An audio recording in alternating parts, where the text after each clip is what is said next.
నమస్కారం అండి. నా పేరు డాక్టర్ శ్రీకాంత్ అండి. మ్యాట్రిక్స్ హాస్పిటల్ ఓనర్ని.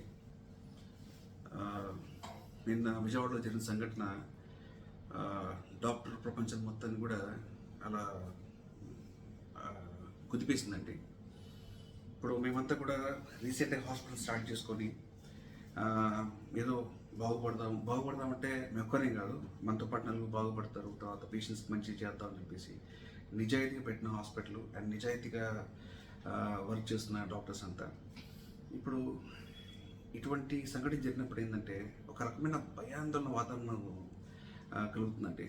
ఎందుకంటే ఆయన డాక్టర్ గారు హాస్పిటల్ స్టార్ట్ చేసి 2 years రన్ చేసిన తర్వాత రన్ చేయలేక హాస్పిటల్ వేరే వాళ్ళు లీజ్ ఇచ్చి ఇదంతా వింటా ఉన్నాం. అంటే హాస్పిటల్ రన్ చేయడం ఎంత కష్టమో నాకు తెలిసి ఆ డాక్టర్కి బాగా తెలుసు. ఆ బాధలు తట్టుకోలేక ఆయన అంత ఘోరమైన నిర్ణయం తీసుకున్నాడు. అంటే ఇది ఎంత మనం జీర్ణించుకోవాలంటే కూడా చాలా కష్టంగా ఉంది. సో దీని నుంచి మనం నేర్చుకోవాల్సిన విషయాలు చాలా ఉన్నాయి doctors especially. First of all ఏంటంటే మనకు ఒక ఫైనాన్షియల్ అండర్స్టాండింగ్ ఒకటి ఉండాలండి. అంటే మనం ఏ ఇన్వెస్ట్మెంట్ చేయబోతున్నాము, దానికి ఎంత ఖర్చు అవుతుంది, దాన్ని ఎంత మనం బెర్ చేయగలుగుతాం, ఎంత లోన్ తీసుకోవాలి, ఇవన్నీ కూడా ఒక అవగాహన లేకపోతే ఏమవుతుందంటే ఇట్లాంటి సిచ్యువేషన్లో మనం ఎండప్ అయిపోతాం. సో మన కెపాసిటీ ఏంటి, మనం ఎంతవరకు పెట్టగలుగుతాము, ఎంతవరకు మనం బిజినెస్ చేయగలుగుతాము, అట్లీస్ట్ ఒక ఏమి రాకపోయినా 6 months వరకు మనం ఎంతవరకు బిజినెస్ రాగలుగుతాము అన్నది చూసుకోవాలి. ఇది చాలామంది చెప్తారు, చాలామంది ఫాలో అవ్వాలనుకుంటారు. But at the end of the day ఏమవుతుందంటే when you're in that situation most of times మనం ప్లాన్ చేసినట్టు నడవు. సార్ నడవకపోతే చచ్చిపోతామా? ఏదో ఒక 6 నెలలు సంవత్సరాలు కష్టపడతాం, నెక్స్ట్ రాబోయే ఇబ్బంది దాన్ని మనం చూడలేదు, ఊహించుకొని భయపడి పిల్లల్ని గొంతుకొచ్చి చంపడం, మనం చచ్చిపోవడం అనేది టోటలీ రాంగ్ అండి. I don't approve it. No human will approve it. Suicide అనేది ఇట్స్ నాట్ సొల్యూషన్. నేను డాక్టర్స్కి మెయిన్గా చెప్తున్నాను.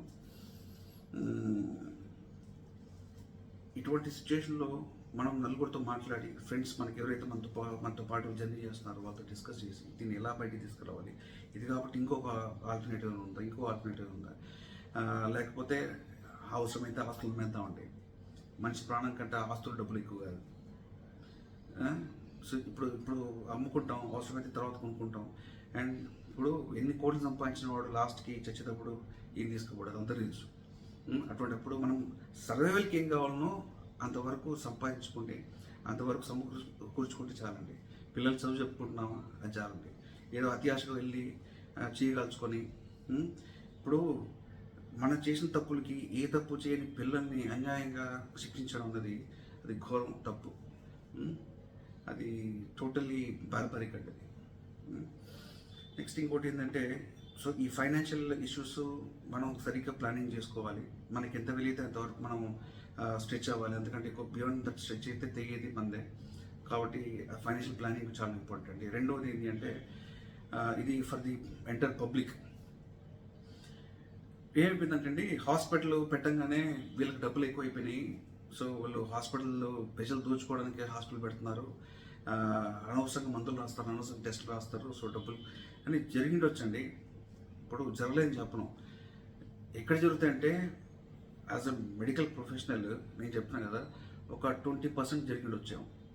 కానీ ఆ 20% కోసం మిగతా 80% అందరినీ కూడా దొంగల్లా చూడడం, ఏదో మీ మీద డబ్బులు సంపాదించుకొని మేమేమి మేమేమి ఇల్లు కట్టట్లేదండి, లోన్లు కట్టుకుంటున్నాం.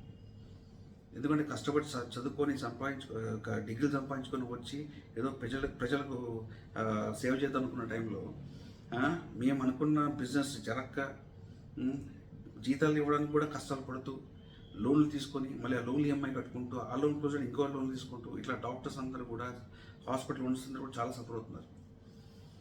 పేషెంట్స్ ఏదో సపోజ్ సర్జరీకి వచ్చారండి, సర్జరీకి వచ్చిన తర్వాత ఒక ప్యాకేజ్ చెప్తారు. ఆ ప్యాకేజ్ చెప్తే ఏదో మీ ఆస్తులు అమ్మేసుకొని సర్జరీ చేయించుకున్నట్టు మీరు ఫీల్ అవ్వకండి. ఎందుకంటే మీరు ఆస్తులు అమ్ముకోలేదు, ఆల్రెడీ మేము ఆస్తులు అమ్ముకొని హాస్పిటల్ పెట్టాం.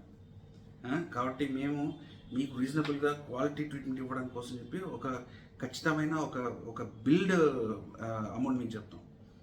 దానికి బిల్ కూడా ఉంటుంది. సో అది అమాంతంగా మిమ్మల్ని దోచుకున్నట్టు మీరు ఫీల్ అవుతున్నారు. డబ్బులు చాలా మంది కట్టకుండా వెళ్ళిపోతారు. అయినా పేషెంట్ బ్రతుకుంటారు, పేషెంట్ బాగుంటారని చెప్పేసి కొన్నిసార్లు బిల్ కూడా వదిలేస్తుంటాం. అటువంటి వాళ్ళు కూడా రేపు పొద్దున హాస్పిటల్ పైన వచ్చేసి హాస్పిటల్ని నాన్న మాట్లాడుతున్నారు, డాక్టర్స్ నాన్న మాట్లాడుతున్నారు. ఇవన్నీ భరిస్తా ఉన్నాం. సో ఎక్స్‌ప్లాయిటేషన్ అంటే విపరీతంగా వాడుకోవడం జరుగుతుంది. ఈ మెడికల్ ఫీల్డ్ని వాడుకోవడం జరుగుతుంది. డాక్టర్స్ని కూడా చాలామంది ఒక ఎక్స్‌ప్లాయిటేషన్ టూల్స్‌లా వాడుతున్నారు. డాక్టర్స్ మనుషులండి. నేను ఒక రిపోర్టర్ అడుగుతున్నాడు, అదేంటి డాక్టర్ కదా, ఆర్థిక ఇబ్బందులు ఏంటండి, ఆయన చచ్చిపోవడం ఏంటంటే, ఏమండి మ్యాక్సిమం డాక్టర్స్ 90% డాక్టర్స్ ఆర్థిక ఇబ్బందుల్లోనే ఉన్నారు. ఎందుకంటే అనుకునే జాబ్స్ లేవు, గవర్నమెంట్ జాబ్స్ లేవు.